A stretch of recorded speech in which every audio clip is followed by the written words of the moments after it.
Today, my dear kabro and kasis, kumanako ang among former barangay captain there is Pagahat where this Altam Farm and resort located here in Bohol. So, here with us, barangay captain Primo Dabalos. In file siya, siyang future dream to become one of the municipal councilors of this town, Alicia Bohol. Nga diin na ata ni mo tangkap mayong hapon. Ang hapon sad. Ako na, i-appeal lang po ang middle name, Libres. Libres. Primo Libres Dabalos. So, muna leader sa kong inahan.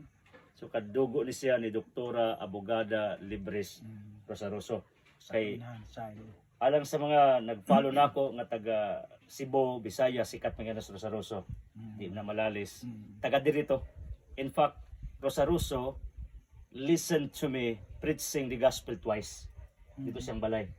So, Diri sa kwa. lali siya. Nag-imbitar me doon Rosary, ako naghatag sa gospel. So I was so blessed nga ang pinakabanggiitan nga mananambag sa radyo nga taga-amo Alicia listening to me. So Kap, ano sa may imong mga future plans sa atong lungsod sa Alicia? By the way, mayong palis na itong tanan, no? So, ni-appeal ko nining bugnong lugay ng karong mabot nga pinili ay. Pero ato iklaro, wa ka mga panya pa ha? Wa pa Kaya ko- wa pa may kaming period. Wa pa ko ingog ng panya, ang mga panya. Paibalo lang. Paibalo lang ba? Panauna. Panauna. Usapo ko sa magpapili pohon. Parang usa sinungdan nga nagpapili ko gumikan sa ahong gugma nga pagpangalagad sa katawan kay isip former barangay captain ka mura pag ahang tan-aw nga doon na jud ko ikatampo pod sa kalambuan sa atong lungsod sa Alicia, no?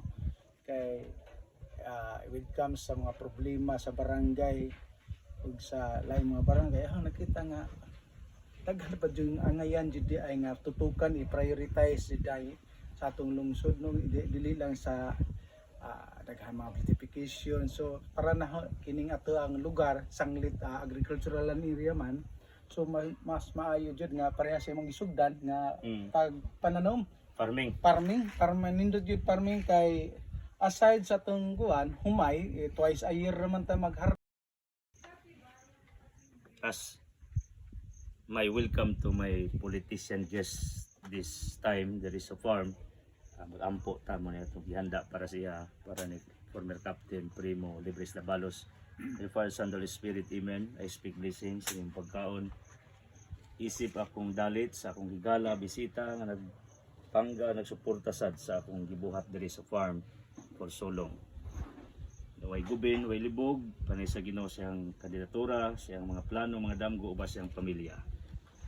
Father, thank you for the blessings, even the sorrows, the sufferings that we encountered every day. In Jesus' name we pray, Amen and Amen. Father, Son, Holy Spirit, Amen.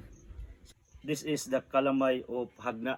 Mo ni atong gidala diri. Actually, atong bisita karon unta pod ang kapitan, di lang sa kapitan kundi ang mayor gud diri sa lungsod sa Alicia, pero nasakit daw. Unang wa sila kadayon, pero kini linyada man sa mukap. Pero at least nay usang nito nga. Kay duga naman na si pangitas mayor nako. Ang mayor diri sa Alicia kumpare nako actually. Unang may relationship sad kasuod. So Kap, try this kalamay of Hagna. Kay kami sagna dili na kayo may mukaon ingani sa rason kay gipulaan na. Yeah, mo ni Paris niya, Palisal, mo ni Bulanghoy, ug nakabantay mos usa sa mga vlogs nga nangibot ko mismo, mao ni Bulanghoy, kinataan, lami kayo. I-zoom in bro para maikag ding mga tao nga nakakita nako karong takna. So, kinataang Bulanghoy. Kini prawn cracker ba ni? I don't know unsa ni, basta kay day manok diri, lahi among pagkaluto diri sa manok.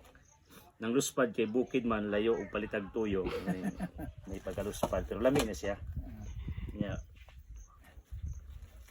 Kutsinta di ko sure okay ba ni, pero gibutang namon ni sa refrigerator.